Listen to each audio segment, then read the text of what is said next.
Before surgery, this cow was suffering from upward patellar fixation and was unable to walk normally.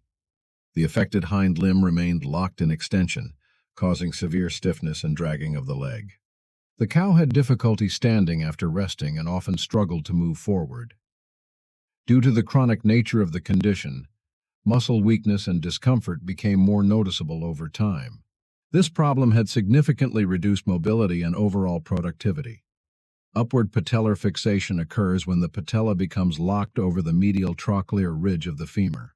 Common causes include hereditary predisposition, poor muscle tone, nutritional imbalance, weakness of the quadriceps muscle, prolonged confinement, and lack of exercise. Diagnosis is mainly based on clinical examination.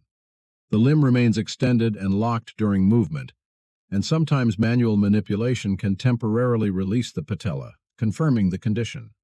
After confirming the diagnosis, surgical correction was planned in standing position using proper physical restraint.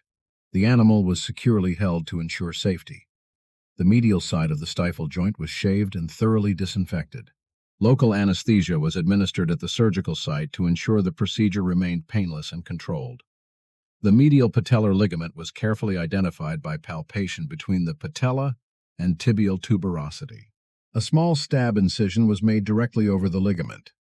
The medial patellar ligament was then isolated and carefully transected. This procedure is known as medial patellar desmotomy. Immediately after separating the ligament, the locking mechanism was released. The limb was flexed and extended to confirm complete correction. After surgery, the cow stood up and walked normally without stiffness. Follow-up observation for up to 2 months showed complete recovery with no recurrence of locking.